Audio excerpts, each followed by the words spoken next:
എൻ്റെ പേര് ഡോക്ടർ രാജൻ. ഞാൻ ജോസ്കോ ഹോസ്പിറ്റലിലെ ഗൈനക്കോളജിസ്റ്റ് ലാപ്രോസ്കോപ്പി സർജനായിട്ട് വർക്ക് ചെയ്യുന്നു. ഞാൻ ഇവിടെ നിങ്ങളുടെ മുമ്പിൽ പറയാൻ പോകുന്നത് മധ്യവയസ്കരായ സ്ത്രീകളിലും പ്രായപൂർത്തിയായ പ്രായം ചെന്ന സ്ത്രീകളിലും ഏറ്റവും കാണുന്ന ഒരു അസുഖമായ നിയന്ത്രണമില്ലാത്ത മൂത്രപോക്കിനെ കുറിച്ചാണ് പറയുന്നത്. ഇത് വളരെ കോമൺ ആയിട്ട് കാണുന്ന ഒരു അവസ്ഥയാണ്. ഇത് മൂലം ഈ പ്രായത്തിലുള്ള സ്ത്രീകൾക്ക് ശരിക്കും പറഞ്ഞാൽ അവർക്ക് സാമൂഹികമായിട്ട് പുറത്തിറങ്ങാനോ ഒരു ഫംഗ്ഷന് പങ്കെടുക്കാനോ പോലും സാധിക്കാത്ത രീതിയിൽ ഇത് അവരുടെ ജീവിതത്തെ അഫക്റ്റ് ചെയ്യുന്നുണ്ട്. ഇതിൻ്റെ കാരണം പലതാണ്.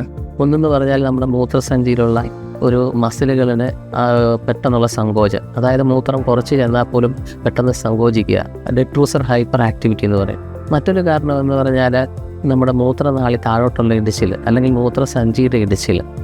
ഈ കാരണങ്ങൾ കൊണ്ടാണ് ഇത് കൂടുതലും വരുന്നത്. ഇത് വളരെ കോമൺ ആയിട്ട് കാണുന്ന ഒരു സംഭവമാണ്. എന്നാൽ സാധാരണ സ്ത്രീകളാരും ഇത് പുറത്ത് പറയാറില്ല. അവരിത് കൊണ്ട് നടക്കും. എന്നാൽ ഇത് അവസാനം ഇതൊരു വലിയൊരു അവർക്ക് സമൂഹത്തിൽ ഇറങ്ങി നടക്കാനോ മറ്റു കാര്യങ്ങളൊന്നും ചെയ്യാൻ പറ്റാത്തൊരവസ്ഥയിലേക്ക് ഇത് എത്തിച്ചേരുകയും ചെയ്യും.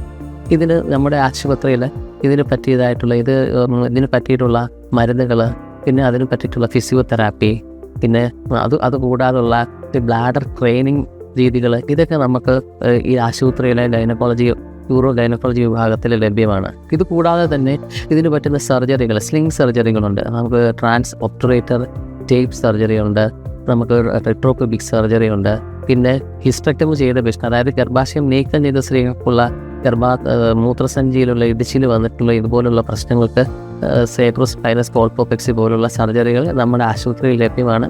നിങ്ങൾക്ക് ഇങ്ങനത്തെ എന്തെങ്കിലും അസുഖം ഉണ്ടെങ്കിൽ നിങ്ങൾ നമ്മുടെ ആശുപത്രിയുമായിട്ട് ബന്ധപ്പെടണം.